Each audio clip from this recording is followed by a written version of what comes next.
You're listening to Parenting Our Future with certified parent coach Robbin McManne, author of The Yelling Cure and founder of Parenting for Connection. My podcast is all about providing you with the tools and solutions you need in your parenting so you can create the family you always wanted.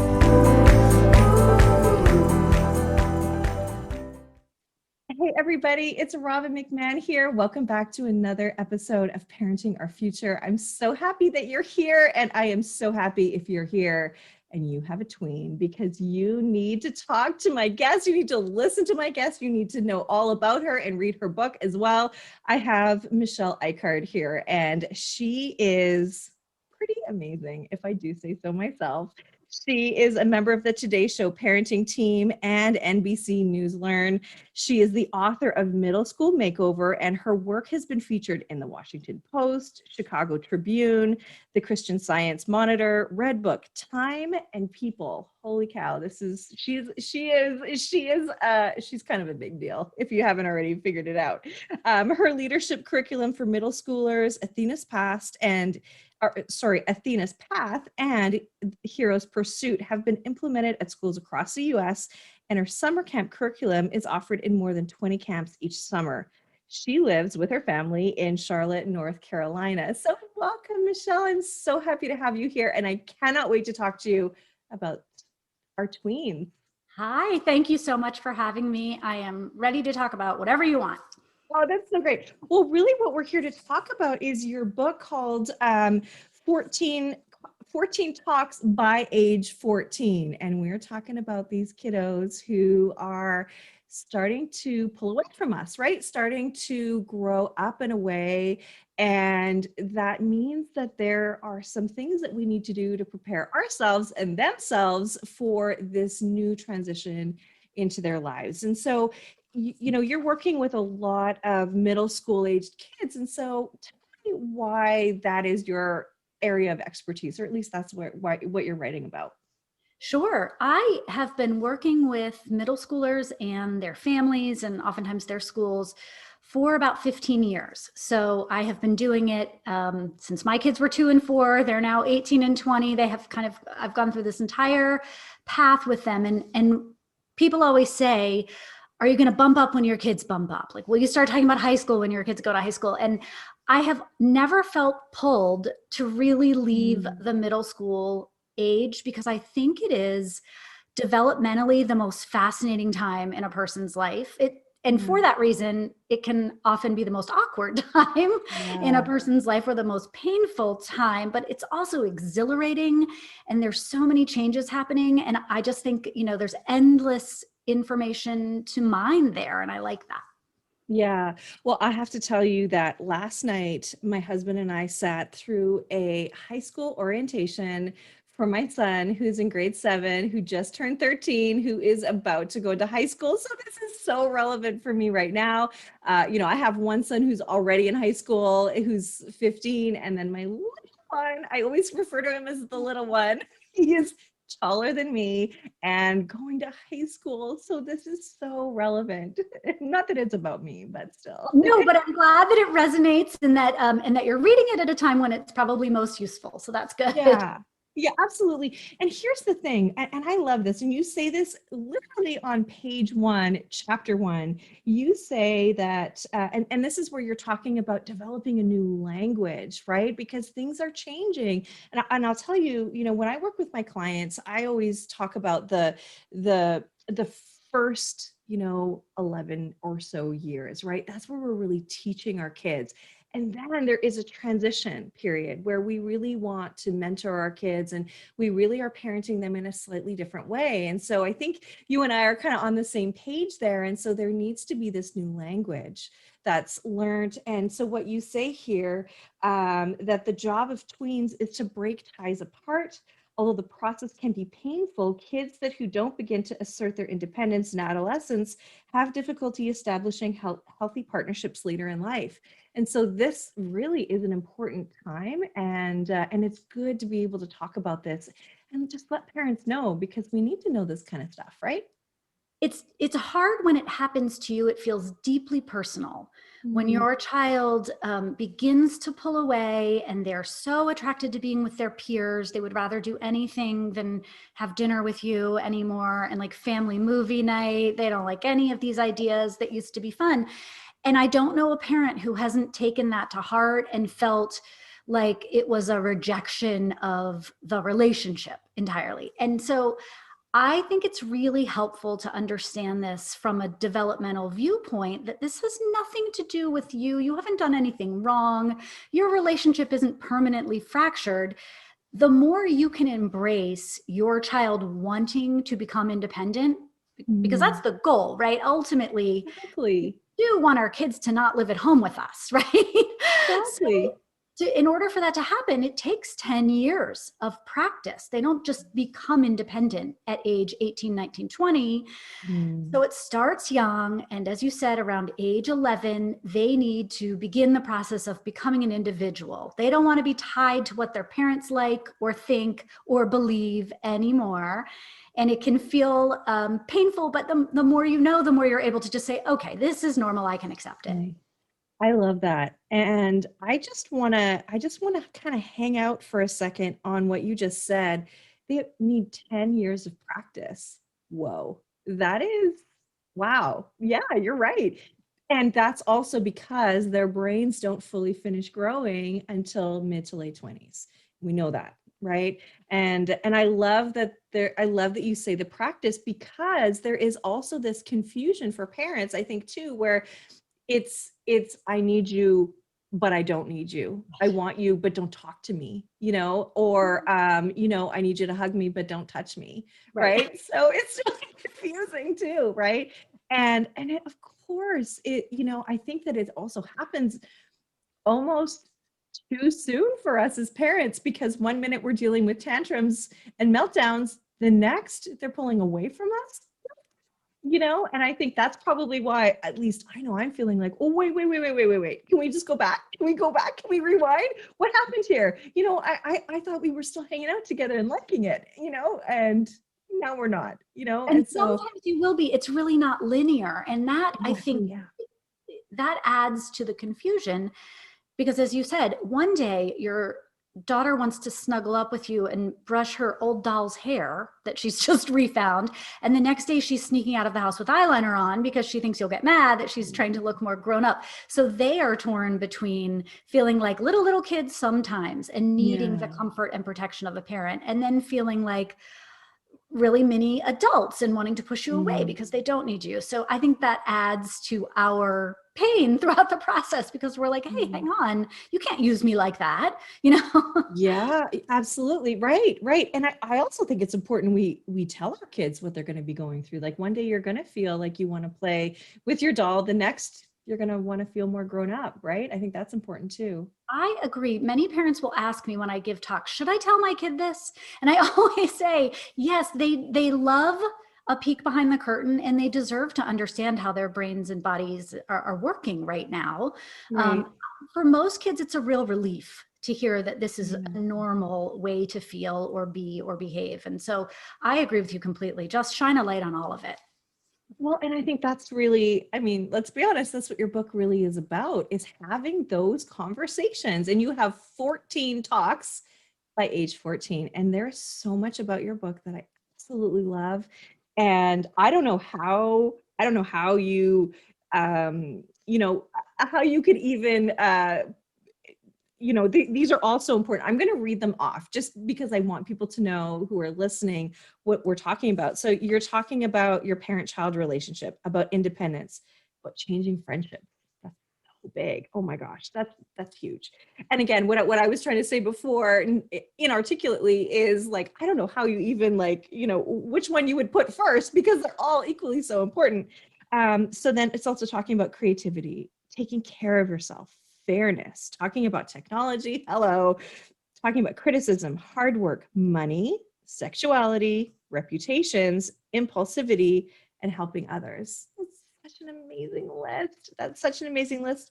And you also guide parents through this new language, learning a new language, I love the chapter called Your New Bag of Tricks. You know, that's we need as many tools as we can possibly have at this time. So so tell me about these conversations. You know, I know that they're listed. Are they listed in a particular order? Should you have them at that in that order?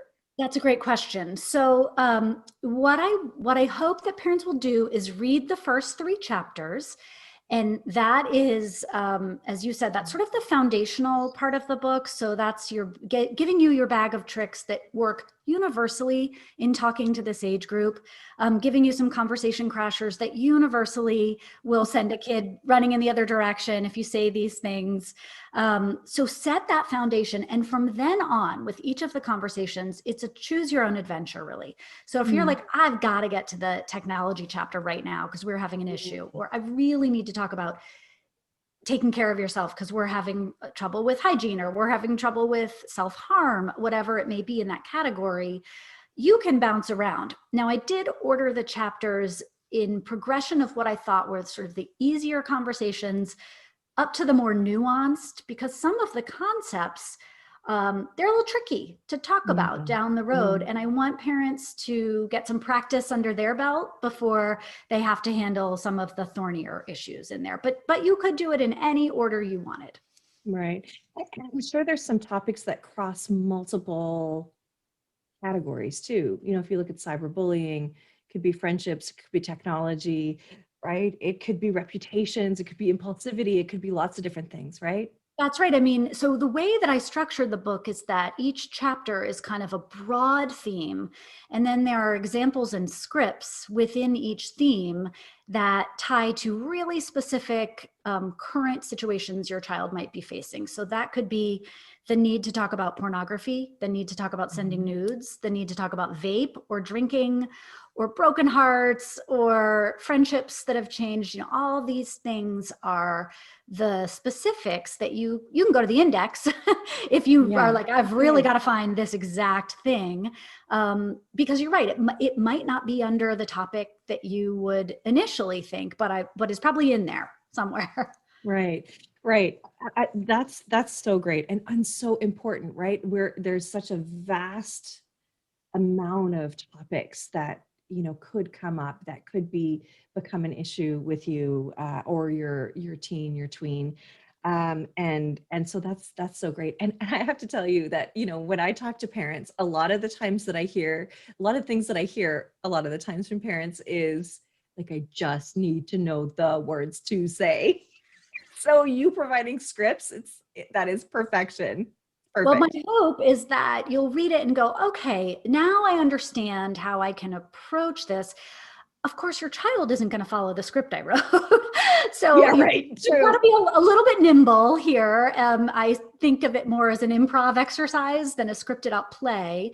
Yeah. But for me too, I like to hear an example before I get going. And then I can do pretty well on my own, but it gives you the sense that you've got some training wheels. So you're not just making this up completely as you go along. Yeah, yeah, no, that's really, really helpful. I think we just get so flustered sometimes when we talk about these things. And one of the things that I want to say, and I want to ask you some conversations, or sorry, I want to ask what I want to talk about is conversations, but what I want to mention is that during this time, it is essential that we build deep connection with our kids. And this is the whole reason why you've written this book.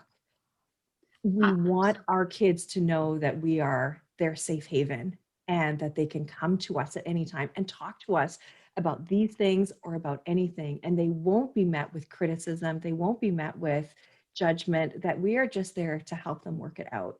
And that deep connection is the answer to so much, right?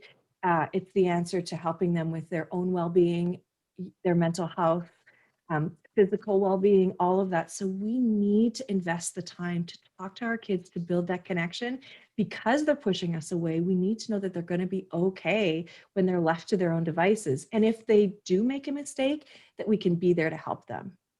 I'm thrilled that you said that, because that's exactly the reason that I wrote the book. It's not about having the right answer all the time. That's not what being a parent means. And I don't want anyone to think like, okay, good, if I get this book, I'll know exactly what the key is on this particular subject. I mean, I give you a lot of information and you can cull that and have great conversations, but it's really about building rapport. It's what you said. I always say that it's the job of parents to keep the door open.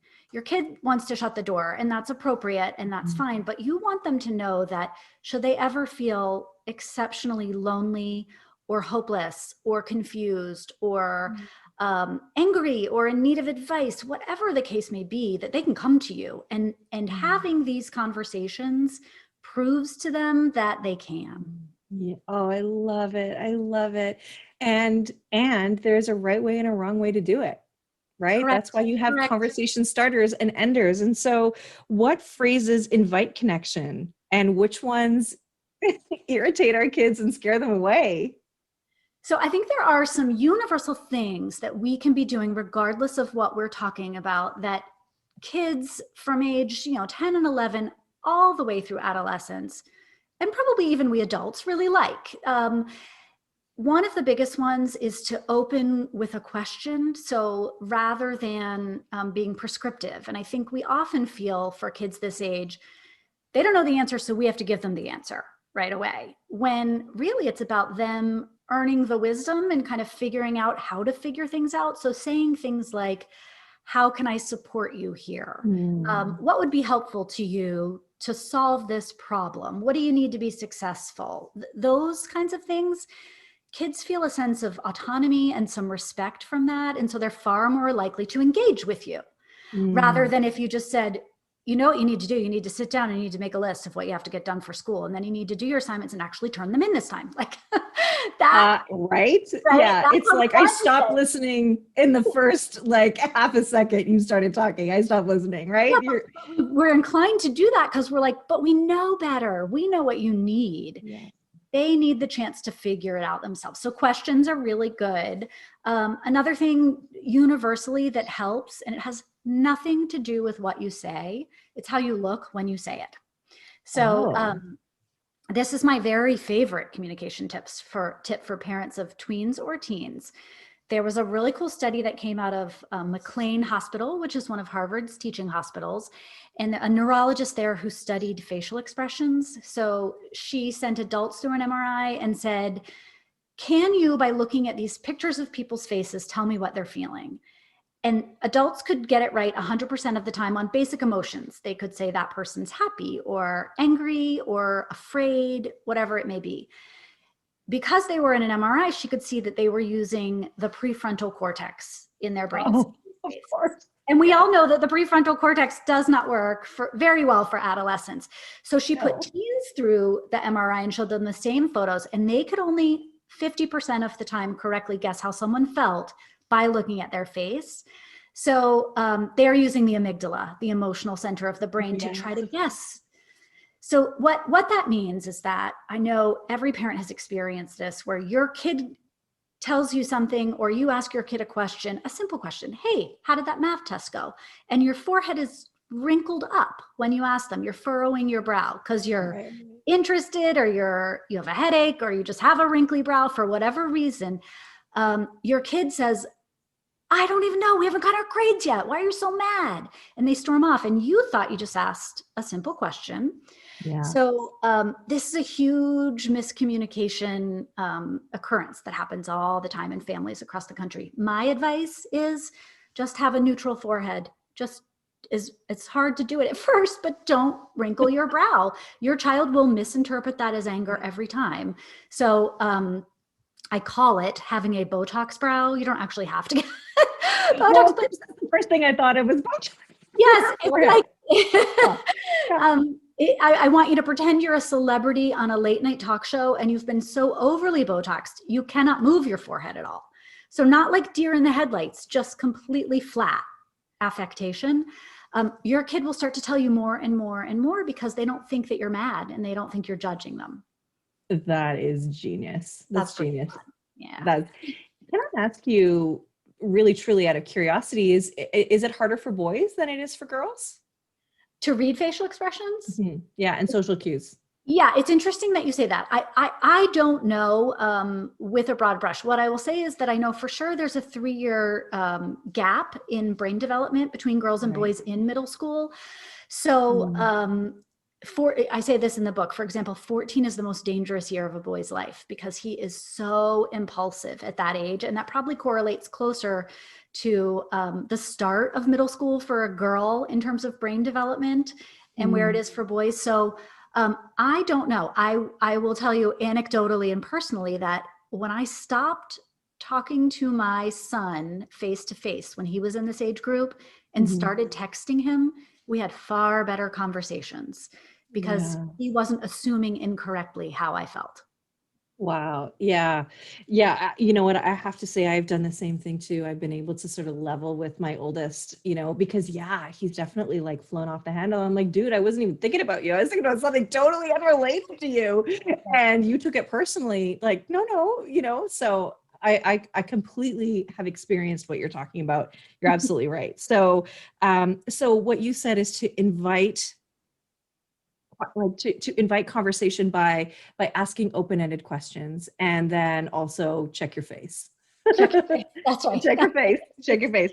And I want to say too, you didn't say it, but I know this is part of it too. If you're going to ask an open-ended question, please listen to what your child says. Listen to them and don't listen for responding. Listen to understand and ask, tell me more. I mean, you probably have much better phrases than just tell me more, but Great. I yeah, like tell me more. I mean, yeah, kids this age, I say, have a touch of the narcissism. So they really like to talk about themselves. So right. as much as you can say, like, I want to know more about you. I'm curious about that. What do you think? That's fascinating. Tell me more. Mm. I think it's a really great way to keep going in that line. Yeah, we had the most unexpected conversation one night, and my youngest son came downstairs. My husband and I were watching our show or whatever we were watching, and my son came down and he started just talking to us. My husband and I, like, both telepathically were like jumping up and down, so excited that he came downstairs to talk. And afterwards, we were talking. My husband and I were talking about the conversation. It was just awesome. It was the best ever. We were really like intentional with our words and really listening to him.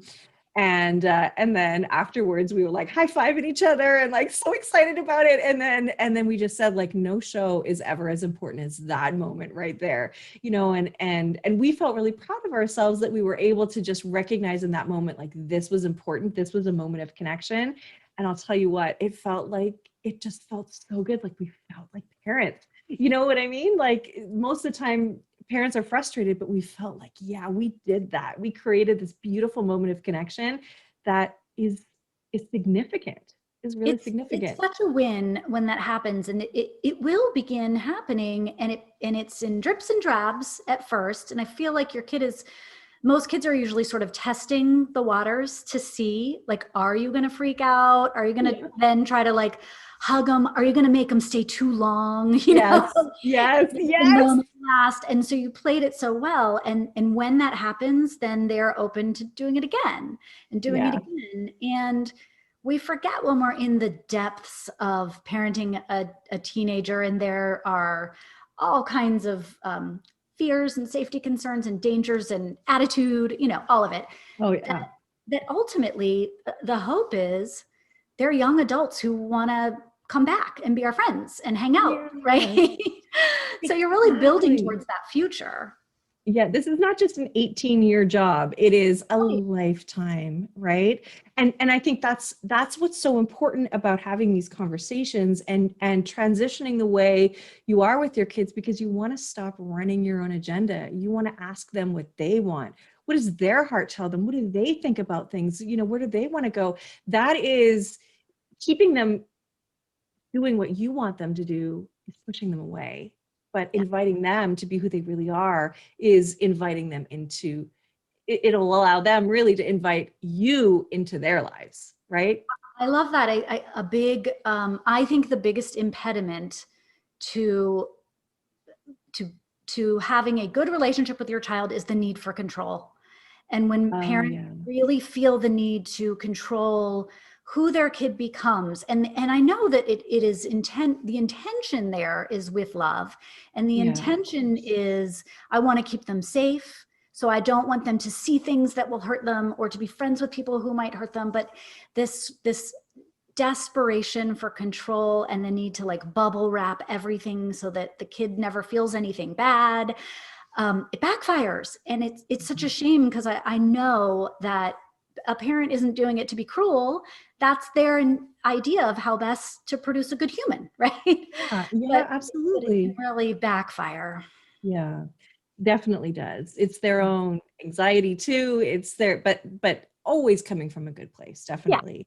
So I think that there are some good times and some not good times to talk to your kids. So what are the best times and situations to sort of, open up a conversation with them? And can you just kind of sort of start by saying like, hey, can we talk? What do you do? When should you do it? And how do you start it? I think you're a genius in that area. Well, when you should do it, I think kind of depends on your kid. So some kids will be better at certain times of day, better when they are multitasking, worse when they're multitasking, so it kind of depends. My preference is to ask the kid and to just give them an option. So a nice way to begin is just to say, hey, I wanted to touch base on school stuff. Nothing's wrong. I just want to touch base on school stuff. Do you want to do it before dinner, or would you rather do it right at bedtime? And give your kid a little bit of a choice there. A nervous, anxious kid might be like, right now, why? Is something wrong? Yeah. A very chill kid who just is a total procrastinator will be like, well, could we do it next week? And you're like, no, we can do it before dinner or right at bedtime. You pick. Those are the choices. Right. So scheduling, I think, and giving them, again, that little bit of autonomy to decide. Also, kids are not really good at thinking on their feet at this age. They have impulsive brains, so they're likely to say things that they don't mean. And when you give a kid a chance, a heads up and a chance to kind of prep for a conversation, they feel more confident coming into it. I mean, I can remember being this age and my dad wanting to talk about politics or something like that, and me being like, it's so unfair because you know so much and I'm not ready. Like, I don't feel like I've had time to think about this or brace myself. So that is a really good time.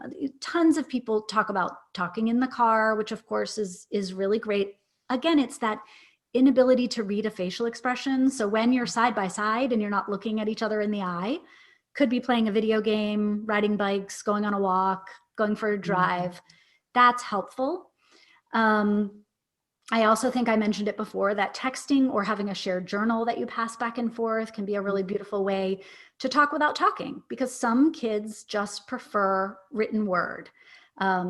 They may have an auditory processing disorder, or they may just need more time to think, whatever it is. They want to do it at their own pace. So that's what I suggest in terms of timing there. And then, did you want me to go into how to begin? Yes, please. Yes. Okay. So I have this model that I use in the book, and it is a universal model for every conversation that you could possibly have, because I don't want parents to feel like they have to reinvent the wheel each time. I love that.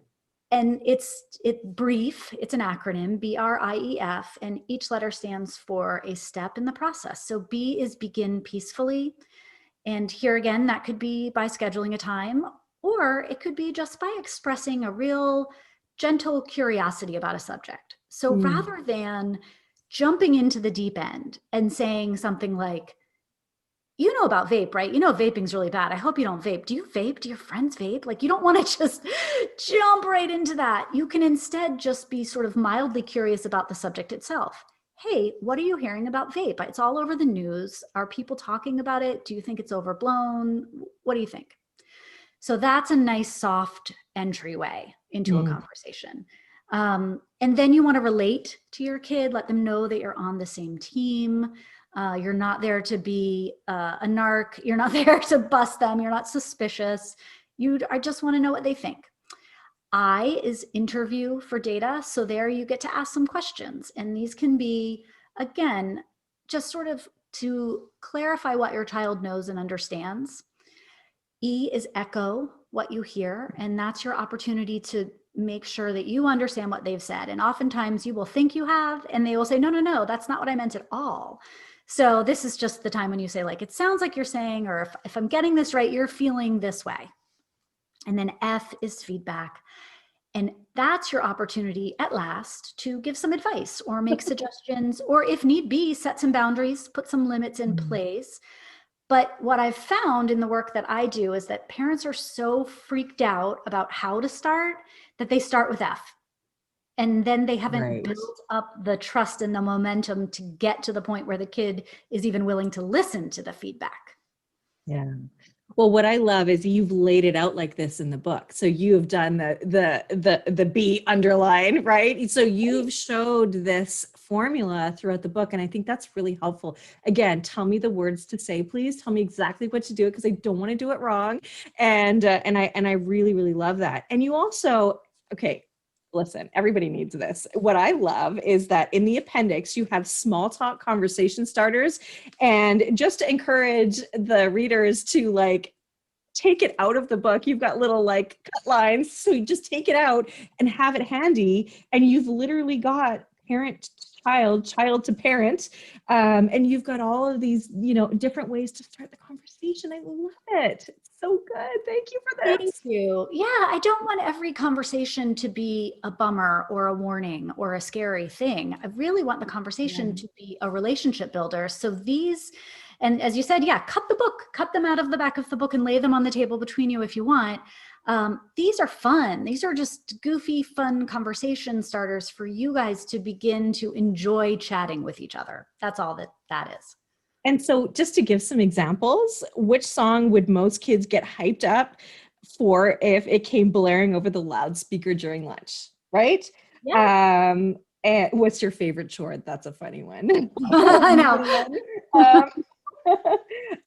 What are you the best at in our family? What's something that makes you laugh that probably shouldn't? That is my favorite one. I love that. I love that so much. I have a million. Yeah, right. Yeah, right. But how about if I say to you, you need to start being more grateful? And why don't you try thinking about somebody else for a change? Yeah. So these are what I call conversation crashers. And there's a chapter in the beginning that lists some that are just sort of like, generally speaking, these are things to avoid when you're talking with a kid this age.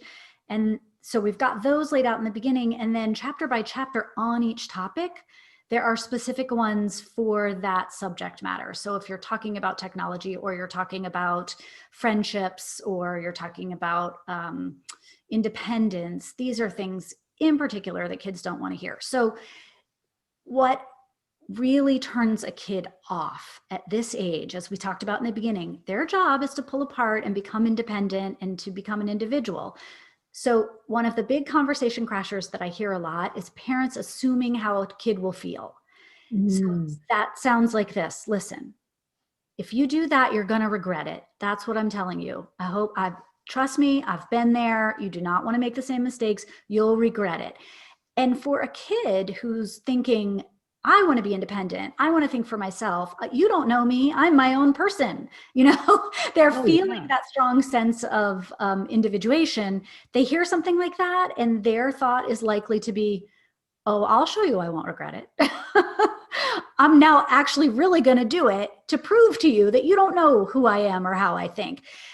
And I'm not sure that it all happens, consciously, but it is that sort of rebellious reaction to being told, I'm a certain kind of person, right? Because this is the job of a kid this age, is to figure out what kind of person they're going to be. And it's, as we said, a very long process. But so don't assume feelings now or in the future. It goes back to ask, how will this feel to you in a month if you decide that this is something you want to do?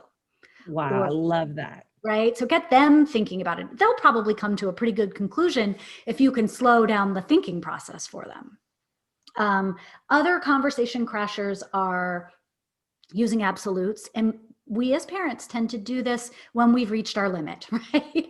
So we say, you never turn your homework in on time, and it's killing me. I always have to remind you to get your homework assignments turned in, and you don't. So never and always. The trouble with that is that your kid at this age is becoming a very good little lawyer. And so they want to pick apart the tiny things that you're saying that are wrong. And if they can prove that just once they did turn in a homework assignment, your whole argument falls apart and they're like, I don't listen to you. I don't trust what you're saying. You exaggerate everything, right? So those are probably my top two general ones to avoid. They do not go over well. Right. And let's be honest, the more we talk, the less they listen. Yeah. Right. And so we just need to talk less. We need to not lecture. If lectures worked, then you would only have to do them once. And that's just not the path to true connection with your child. And the whole point that we're talking about here too is that when connection is high, resistance is low, right? And when you go in and you say, well, you're going to regret this, we all have counter will, which is innate to all of us, which is when you're going to manipulate me or tell me what I'm going to do or feel, I'm going to do the opposite of that, right? So that's also something to know that we have in us, right? That's why we want to be rebellious and do the opposite. Like just like you said, you don't know me, right? So yeah, if you want your kid to go and do the opposite, go ahead and do that. Go ahead and do that.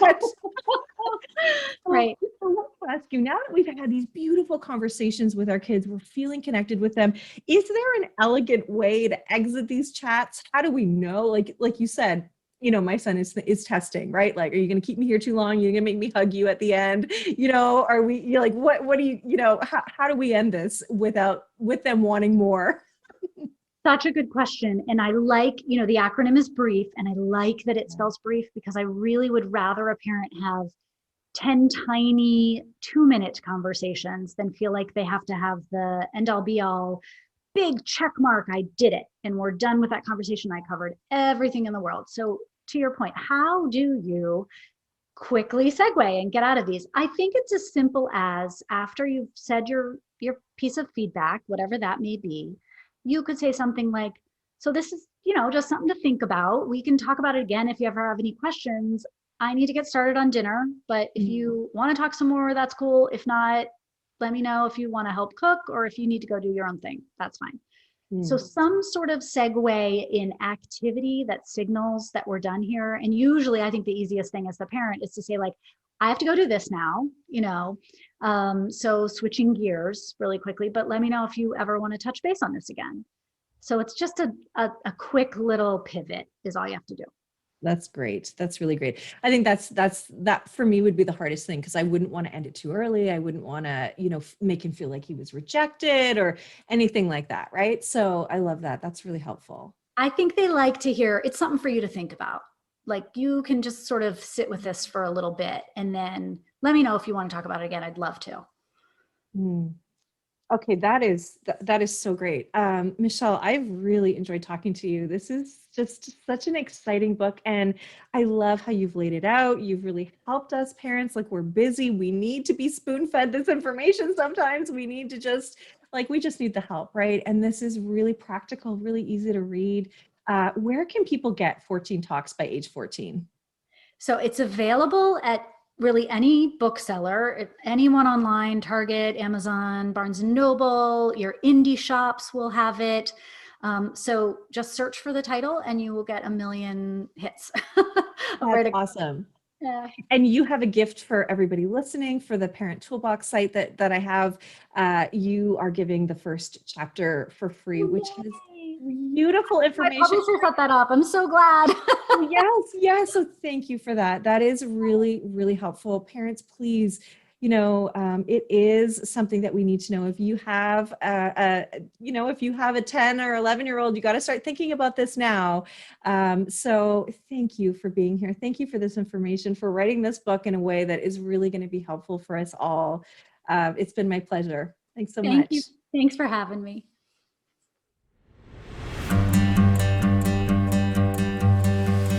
Thank you for listening to this edition of my podcast, Parenting Our Future. I'm parent coach Robbin McManne, and if you're enjoying this podcast, please share it with someone who you think might also need to hear this message. And don't forget to subscribe, and if you like my work, I would be grateful if you gave me a 5-star rating. For those of you who like my content and want more, visit me at yellingcurebook.com to get your copy of my book and to find other resources to help you.